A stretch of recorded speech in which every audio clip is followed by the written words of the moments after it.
This channel does not promote any violent, harmful, or illegal activities. All content provided by this channel is meant for an educational purpose only. এই মুহূর্তে আরো একটা গুরুত্বপূর্ণ update আপনাদের জানাবো। ED হেফাজতে শেখ শাহজাহান। আগামী 13ই এপ্রিল পর্যন্ত ইডি হেফাজতে শেখ শাহজাহান। আমার সহকর্মী সুজয় রয়েছেন এই মুহূর্তে আমার সঙ্গে টেলিফোন লাইনে। সুজয়, আর কি জানা যাচ্ছে, কি আপডেট রয়েছে? আর মজিদ, শেষমেশ সেই শাহজাহান শেখকে ইডি হেফাজতে যেতেই হলো, তার কারণ গত 5ই জানুয়ারি ইডি তদন্তকারীরা রেশন দুর্নীতি মামলায় তার বাড়িতে তল্লাশি চালাতে গিয়ে আক্রান্ত হয়েছিলেন। অবশেষে দ্বিতীয় একটি মামলা শাহজাহানের বিরুদ্ধে রুজু করে এনফোর্সমেন্ট ডিরেক্টরেট, এবং যেটি হলো মূলত ভেড়ি দখল করে মাছের ব্যবসা করা। সেই মামলাতে আজকে শাহজাহানকে বিশেষ ইডি আদালতে তোলা হয়, এবং তোলার পর ইডির তরফ থেকে তাকে 14 দিনের নিজেদের হেফাজতে চাওয়া হয়, অর্থাৎ ইডি হেফাজতে চাওয়া হয়। আদালত আগামী 13ই এপ্রিল পর্যন্ত তার হেফাজত মঞ্জুর করেছে, এবং ইডির তরফ থেকে যিনি বিশেষ সরকারি আইনজীবী ছিলেন অরিন্দীপ চক্রবর্তী, তিনি শাহজাহানকে নিজেদের হেফাজতে চেয়ে অত্যন্ত গুরুত্বপূর্ণ একটি কথা বলেন যে শাহজাহানকে ইডি হেফাজতে পাঠানো শুধুমাত্র সন্দেশখালী মানুষের জন্য নয়, গোটা দেশের মানুষকে বিচার দেওয়ার জন্য তাকে হেফাজতে প্রয়োজন। তার কারণ শাহজাহান যেভাবে গরিব মানুষ, সাধারণ মানুষ, আদিবাসী মানুষকে লুট করেছে, তাদের ন্যায্য যে দাবি অধিকার, তাদের জমি কেড়ে নিয়ে সেখানে তার নিজের লোক বসিয়ে সেখানে মাছ চাষ করা হয়েছে, আবার সেই মাছ নিজের সংস্থা দিয়ে কেনা হয়েছে, এবং এই কেনা বেচার মাধ্যমেই সে তার কালো টাকা সাদা করেছে। ফলে মানুষকে বঞ্চিত করা হয়েছে, মানুষের উপর অত্যাচার করা হয়েছে, এবং একটা সিন্ডিকেট চালাতো শাহজাহান, যে সিন্ডিকেটের মাথায় এসে বসেছিল এবং গোটাটা নিয়ন্ত্রণ করতো। তাই এই দুর্নীতির ক্ষেত্রে এই টাকা কোথায় গেল, কিভাবে গেল, সেটা দেখার জন্য শাহজাহানকে হেফাজতের প্রয়োজন। অবশেষে সেই হেফাজত মঞ্জুর হয়েছে, এবং এবার আগামী কদিনে জেরা করে আরো এই সিন্ডিকেট সম্পর্কে, আরো এই আর্থিক কারবার সম্পর্কে জানার চেষ্টা করবে। ধন্যবাদ।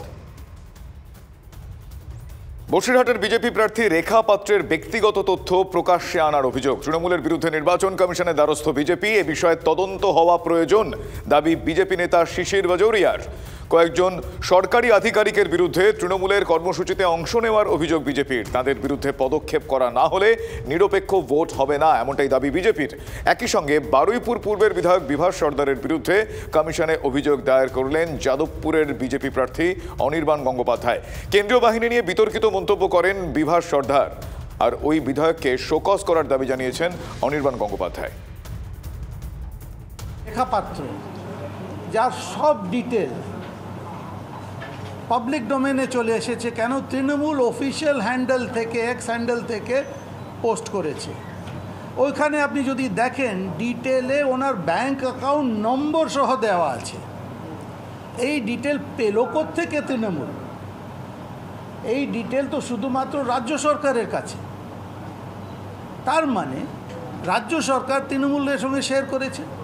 আমরা লিখেছি কি এটা আপনি ইমিডিয়েটলি তদন্ত করুন, আর যে দায়ী তাকে ওখান থেকে সরান। এটা একটা বড় ব্রিচ অফ সিক্রেসি। গোপীবল্লভপুরে তৃণমূলের দেওয়াল লিখন বিকৃত করার অভিযোগ, উত্তেজনা বর্গিডাঙ্গা এলাকায়। অভিযোগ তৃণমূল প্রার্থী কালীপদ সোরেনের সমর্থনে করা দেওয়াল লিখন নষ্ট করার চেষ্টা হয়েছে। বিজেপির দিকে অভিযোগের আঙুল, অভিযোগ অস্বীকার গেরুয়া শিবিরের। সরকারি কাজে প্রশাসনের অসহযোগিতার অভিযোগ, আটকে রয়েছে রাস্তার কাজ, মাঝপথে সমস্যায় সাধারণ মানুষ। কেশপুর ব্লকের পথশ্রীর কাজে হতশ্রী দশা, জটে আটকে প্রকল্পের কাজ।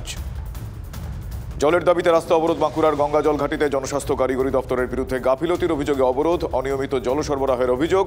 জল সরবরাহ স্বাভাবিক করার চেষ্টা চলছে, দাবি প্রশাসনের। গাইঘাটায় 100 দিনের কাজের টাকা তছরূপের অভিযোগ, গ্রেফতার 2। নকল সই করে 100 দিনের টাকা অ্যাকাউন্টে ঢোকানোর অভিযোগ, ভিডিওর অভিযোগের ভিত্তিতে গ্রেফতার 2 সুপারভাইজার। বরানগরের নেশামুক্তি কেন্দ্রে 2 দিনে 2 রোগীর মৃত্যু, বন্ধ করে দেওয়া হলো ঋষি অরবিন্দ সরণির নেশামুক্তি কেন্দ্র। নেশামুক্তি কেন্দ্রের মালিক গ্রেফতার, নেশাগ্রস্ত রোগীর অত্যাচারের অভিযোগ। পুলিশ আগে কেন ব্যবস্থা নেয়নি প্রশ্ন তুলছেন বাসিন্দারা।